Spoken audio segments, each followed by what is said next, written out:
J'ai la légère impression que j'ai fait un petit caprice personnel avec ce micro, non? C'est pas le premier, c'est pas le dernier. Mais,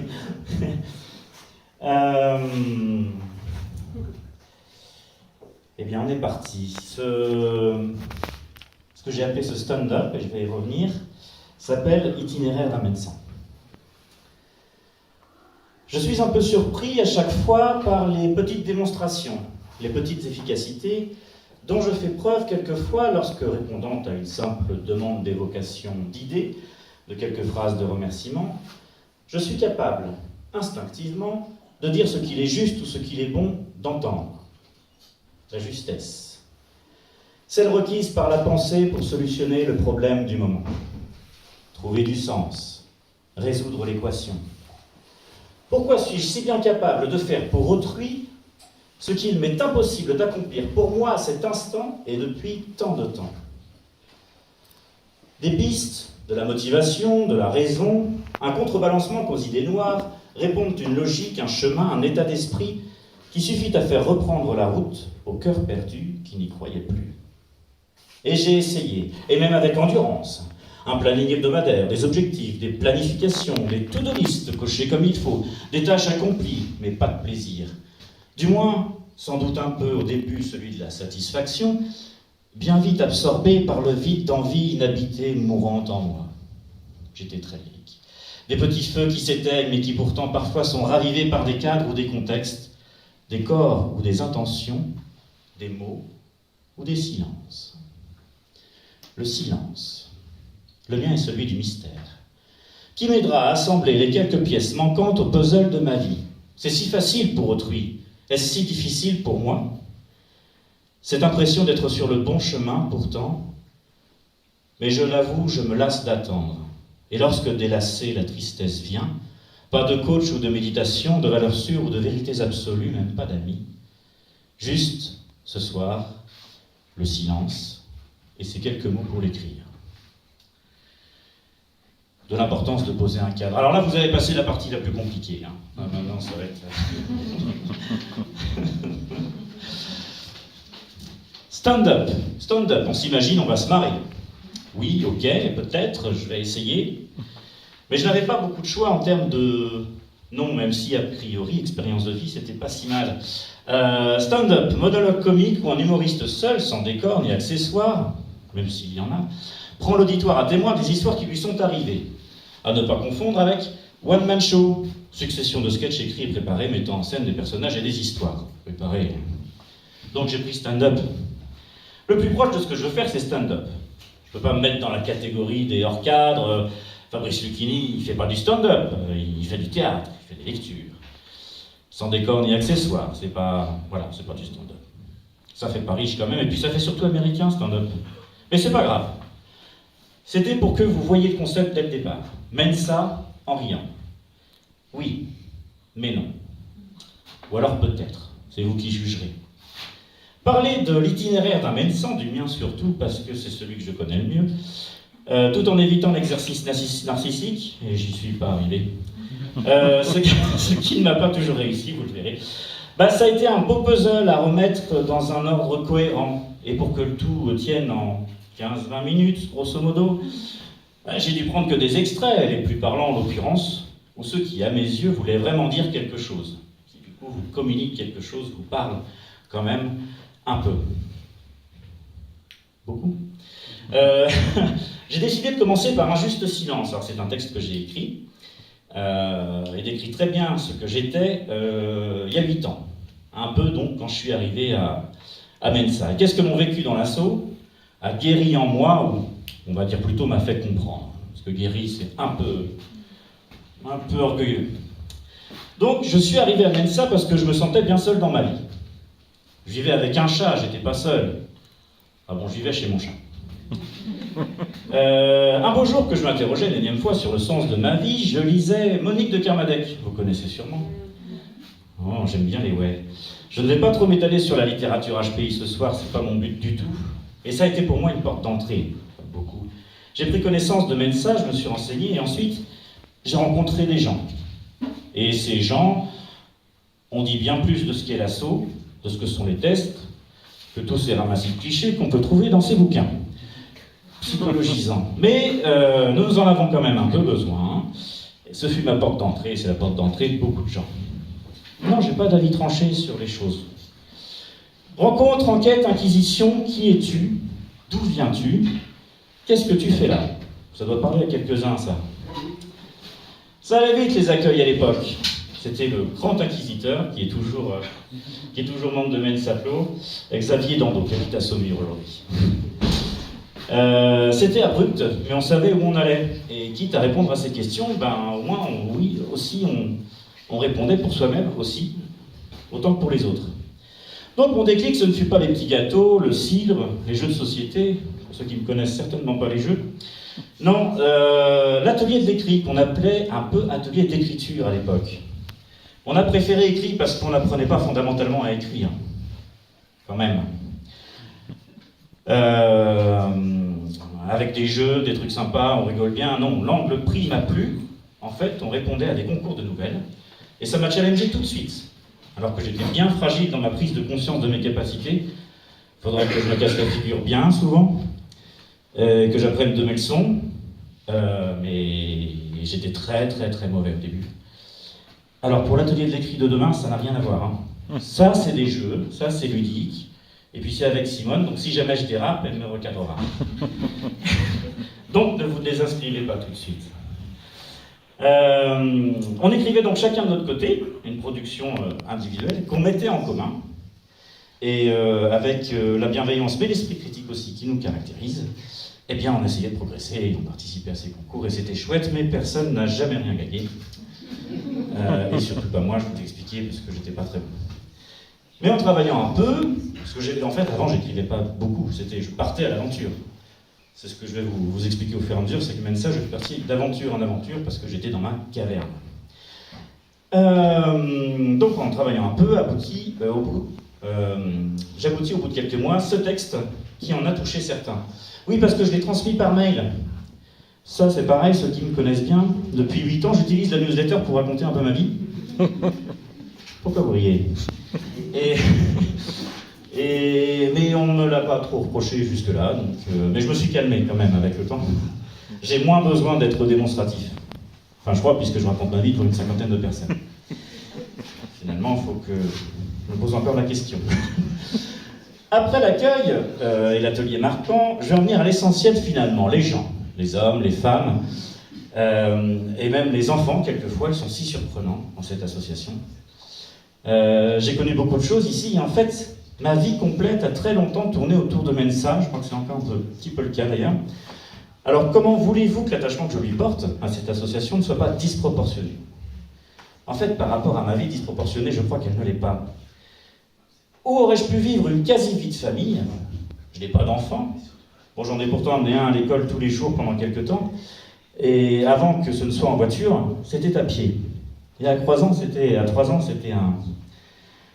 un curieux enfant qui m'a fait découvrir, alors du coup au début c'était en... Oui, je vais développer. En transport en commun. en transport en commun, donc à partir de son école, donc il était en maternelle, il avait 3 à 4 ans, 4 ans déjà je pense, 4 ans au moment où je l'ai fait, et on avait de longues marches à faire.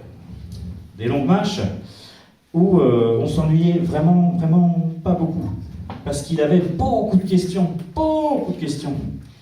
Par exemple, en marchant sur un trottoir, on marquait des traces vertes, bleues, rouges.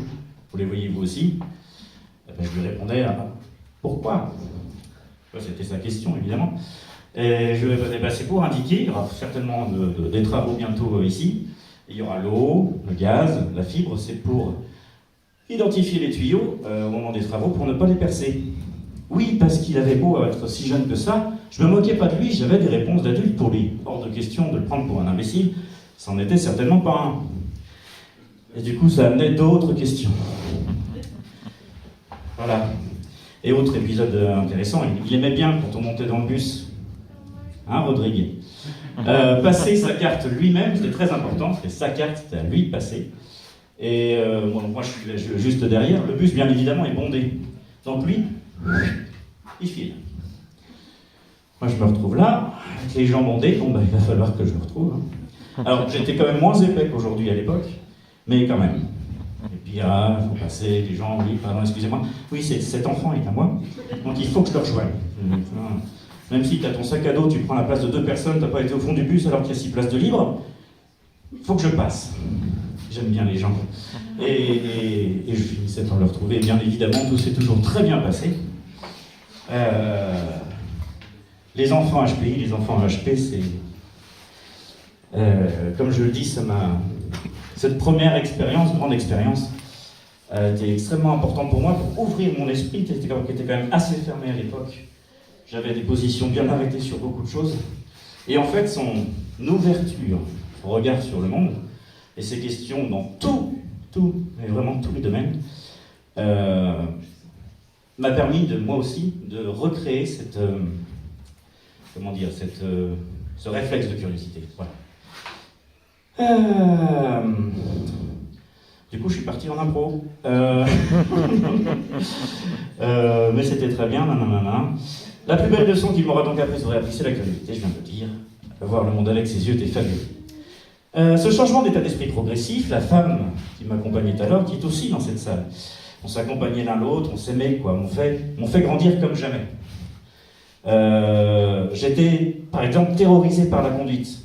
Aujourd'hui, je ne peux plus vivre une journée sans prendre ma voiture et rouler quelques kilomètres. Est-ce que je fais le sketch de la voiture? Alors, il faut savoir que je me suis reconverti dans l'informatique en 2019. Ça faisait bien 10 ans. J'avais passé mon permis 10 ans auparavant, mais avec une voiture de l'époque normale, donc conduite assistée et tout ça. Et quand j'ai repris la voiture de mon père, qui est une 309 de 1993, ça m'a un tout petit peu traumatisé. Parce que tout était dur, parce que faut avoir des biceps pour ces volants, c'est incroyable. Bref, et comme je suis dyspraxique, à ce moment-là, et il m'a fallu 4 fois pour passer le permis, j'ai fait l'erreur de ne plus faire l'effort, de ne pas insister, et pendant 10 ans, j'ai pas reconduit. Bon, la reconversion d'informatique se passe bien. Je suis embauché dans l'entreprise où j'ai passé mon stage de 2 mois, qui s'appelle Mismo, à la Chapelle-sur-Aire, en Loire-Atlantique. Et ils ont un poste pour moi, celui de technicien de maintenance itinérant. Ce qui est toujours mon métier aujourd'hui d'ailleurs. Technicien de maintenance itinérant, c'est prendre sa voiture tous les jours, et aller à l'époque, c'était sur l'agglomération nantaise. Bon, on s'est... Christelle me conseillait de reprendre des leçons de conduite, à juste titre, avec une auto-école, mais les auto-écoles n'aiment pas trop ça.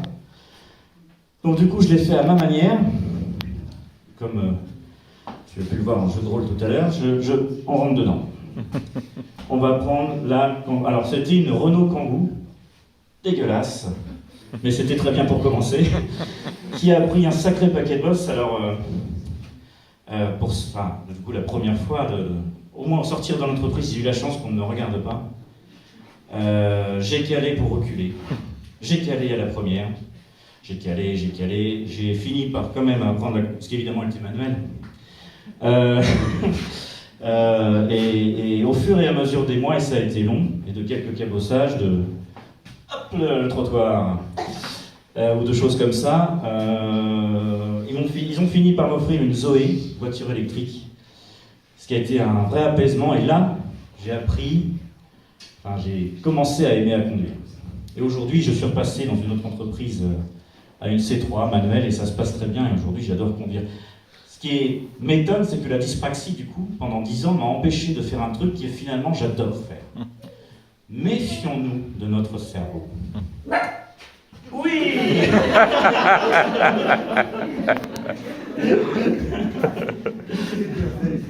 Ben oui, hein.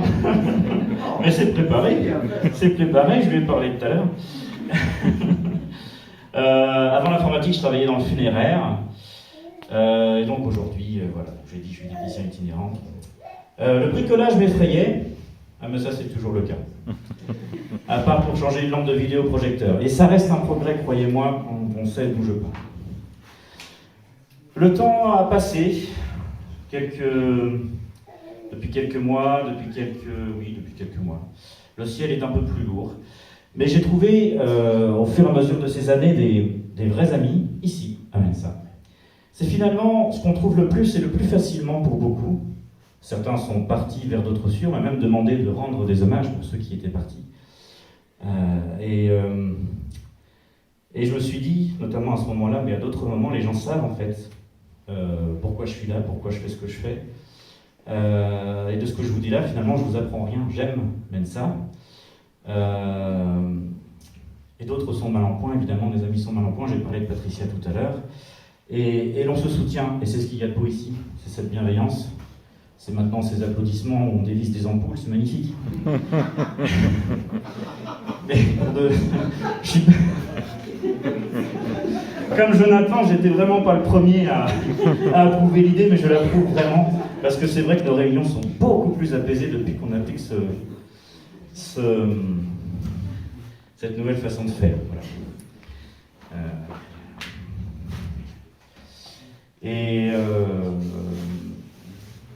Même l'automne, du coup, même l'automne est beau à vivre avec vous, est beau à vivre à Mensa.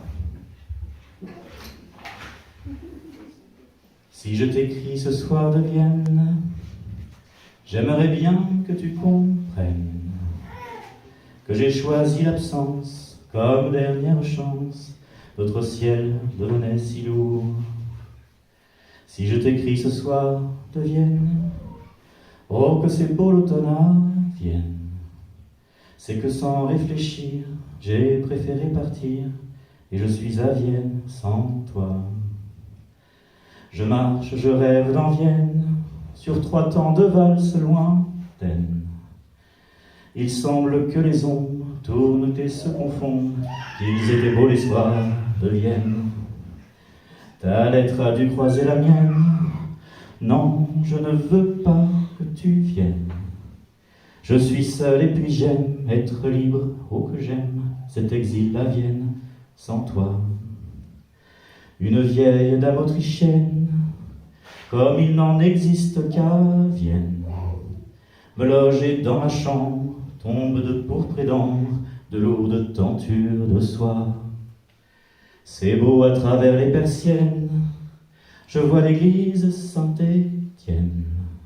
Et quand le soir se pose, c'est bleu, c'est gris, c'est mauve, et la nuit par-dessus les toits. Que c'est beau, Vienne, que c'est beau, Vienne. Cela va faire 1 semaine, déjà que je suis seul à Vienne. C'est curieux, le hasard, j'ai croisé l'autre soir nos amis de l'Ontachimo. Cela va faire 1 semaine, ils étaient de passage à Vienne. Ils n'ont rien demandé, mais se sont étonnés de me voir à Vienne sans toi. Moi, je me promène, je suis bien, je suis bien. Et puis de semaine en semaine, voilà que je suis seul à Vienne. Tes lettres se font rares, peut-être qu'autre part, tu as trouvé l'oubli de moi. Je lis, j'écris, mais quand même, oh, ce qu'il est long l'automne à Vienne.